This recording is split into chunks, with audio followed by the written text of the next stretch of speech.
Bienvenue sur Femmes et Ambitieuses, le podcast de coaching qui accompagne les femmes dans leur épanouissement professionnel et personnel.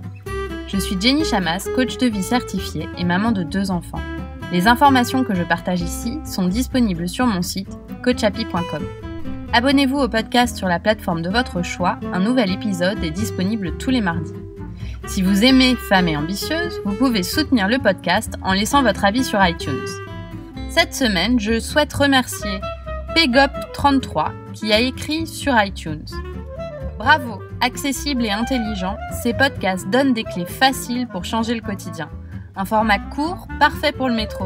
Merci Jenny. Merci à vous pour ce commentaire. Si vous aussi vous voulez aider Coachapi à dépasser les 100 commentaires dans les prochaines semaines, il vous suffit d'écrire quelques lignes sur iTunes, accompagnées de 5 jolies étoiles pour ce faire. Chaque message de plus contribue à l'existence du prochain épisode. Merci 1000 fois. Êtes-vous fier de vous? Fier de ce que vous faites, de ce que vous avez accompli? Est-ce même quelque chose à laquelle vous pensez parfois?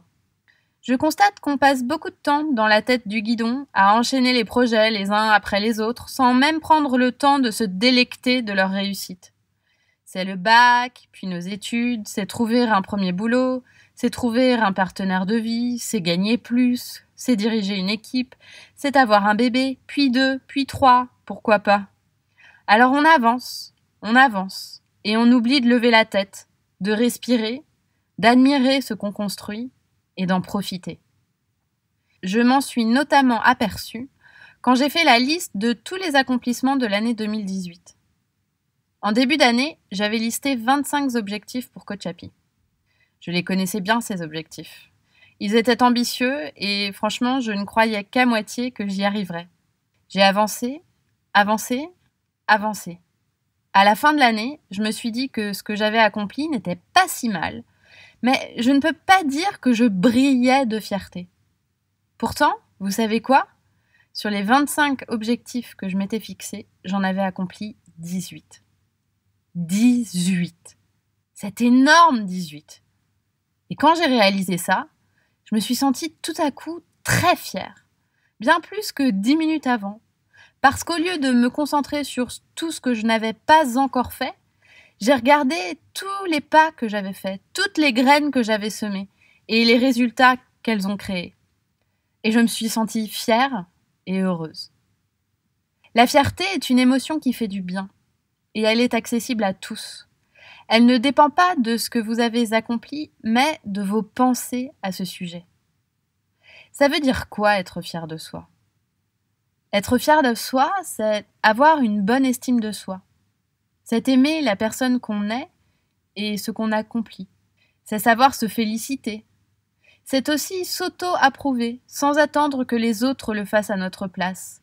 C'est être capable de se dire que ce qu'on fait, c'est bien, sans avoir besoin de l'entendre de la part des autres. C'est prendre du recul pour voir ce qu'on a fait et ce qu'on a construit. Alors, pourquoi est-ce si dur de générer de la fierté? La première raison, elle est biologique. C'est que notre cerveau a un biais négatif. Sur 10 pensées, 9 sont négatives. On a l'habitude de les penser, les chemins sont tout tracés, et donc cela ne nous vient pas naturellement de nous dire que ce qu'on fait, c'est vraiment génial. Ensuite, il y a les erreurs de pensée. Il y a certaines pensées qui nous viennent par défaut, qui n'encouragent pas du tout la fierté. La première erreur, c'est croire que ce que l'on fait, c'est normal. C'est normal de passer son bac, c'est normal de faire des études, c'est normal d'être en couple, c'est normal d'élever des enfants, c'est normal d'avoir de l'ambition, de gagner plus, de monter sa boîte, etc. Quand on se dit que c'est normal, on ne se permet pas de se réjouir de ce qu'on accomplit. Parce que si c'est normal, alors c'est moyen. Ça ne demande pas qu'on s'y attarde. Pourquoi ne pas plutôt nous inspirer de l'enthousiasme des Américains? Wow, amazing, that's great! Franchement, ça ne pourrait pas nous faire de mal. La deuxième erreur de pensée, c'est se dire qu'on peut toujours faire plus et mieux. Encore notre biais perfectionniste préféré. Vous vous sentez concerné? Alors si cela n'est pas déjà fait, je vous suggère d'écouter l'épisode 24 sur le perfectionnisme. Alors oui, c'est vrai, on peut toujours faire plus et mieux. Et vous savez quoi? On peut toujours faire moins et moins bien aussi. Profiter de ce que vous accomplissez, en être fier, ne suppose pas que vous n'allez pas faire plus et mieux avec le temps. Alors apprenez à vous satisfaire de ce que vous avez et de ce que vous faites, d'être fier de vous, parce que cela participe à nourrir les actions futures. La troisième difficulté pour générer de la fierté, c'est le problème de la comparaison. Se comparer aux autres rend vraiment difficile la fierté. On a 35 ans et on fait le bilan. J'ai un boulot que je n'aime pas, je ne gagne pas bien ma vie, je n'ai pas encore d'enfant, je n'ai pas de mec. Comparé à mes potes, c'est vraiment la loose. Bref, pas de quoi être fier de moi. Et on oublie tout le reste. Qu'on parle 4 langues, qu'au cours de toutes nos expériences professionnelles, on a développé une multitude de compétences, qu'on est propriétaire d'un appartement, qu'on a su développer des amitiés en or que tout le monde nous envie, qu'on a voyagé le monde quand nos amis sont restés là, et qu'on maîtrise le yoga. Finalement, tout est question de point de vue. Alors comment faire pour générer de la fierté? La première chose, c'est de prendre l'habitude de lister vos accomplissements. Parce que ça vous oblige à vous poser la question de ce que vous avez réalisé et ça vous oblige à le voir. Ça peut être les accomplissements d'une vie, d'une année, d'un mois, d'un projet ou même d'une journée. Allez dans le détail et mettre sur papier tout ce qui n'avait pas été fait jusqu'à ce que vous le fassiez. Par exemple, vous croyez que vous n'alliez jamais finir votre thèse, et bien pourtant c'est chose faite. Vous pensiez ne jamais trouver votre next step dans votre carrière et bingo, vous avez signé un contrat.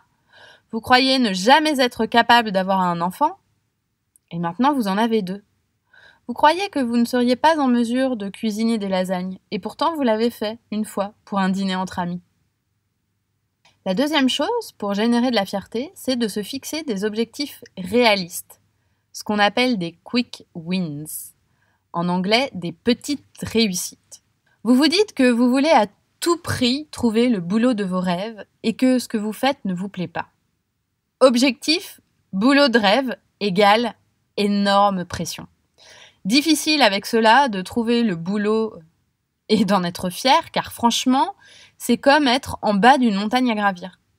En revanche, si votre objectif est un boulot qui vous motive et que vous vous dites que la première étape, c'est déjà de refaire votre CV, vous pourrez vous réjouir de l'avoir fait et être fier de vous pour ça. Il sera toujours temps de fixer un second objectif et une fois celui-ci atteint, comme par exemple postuler à 5 offres d'emploi, vous pourriez être fier d'avoir postulé à ces 5 offres d'emploi. En bref, donnez-vous beaucoup d'occasions d'être fier de vous en ayant des petits objectifs et en vous félicitant. Parce que ne l'oubliez pas, c'est la somme des petites choses qui fait les grands accomplissements. Troisième chose, célébrez vos réussites. Et attention, une réussite ne veut pas dire que tout est parfait. Cela peut aussi vouloir dire que vous avez simplement fait quelque chose que vous vous étiez promis de faire, comme rendre ce projet à temps, coudre le déguisement de votre fils, même si des fils pendent partout, appeler votre ami pour son anniversaire, etc. En fait, la fierté ne vient pas de la taille de ce qu'on accomplit, mais de notre capacité à nous féliciter de nos petits comme de nos grands pas, de notre capacité à reconnaître nos efforts. Alors comme exercice d'application cette semaine, ce que je vous propose, c'est de lister 10 raisons pour lesquelles vous pouvez être fiers de vous et de ce que vous avez accompli depuis le début de l'année 2019. Et je vous propose également de le célébrer. Partagez vos wins avec votre entourage, trouvez un moment pour vous faire plaisir et conservez cette liste, relisez-la de temps en temps pour vous en imprégner. En vous sentant fier de vous, vous nourrirez l'envie de l'être encore plus et prendrez des actions dans ce sens. Vous voulez être fier de vous, vous aimeriez mettre le turbo et vivre vos ambitions. Je peux vous y aider. Je suis coach de vie certifié et j'accompagne individuellement un petit nombre de femmes ambitieuses à franchir une étape décisive dans leur carrière. Si vous souhaitez en discuter, je serais ravie de le faire. Pour cela, il vous suffit de réserver une séance de découverte sur coachapi.com ou dans les notes de cet épisode. Et coachapi.com, c'est COACHA2PY. À bientôt!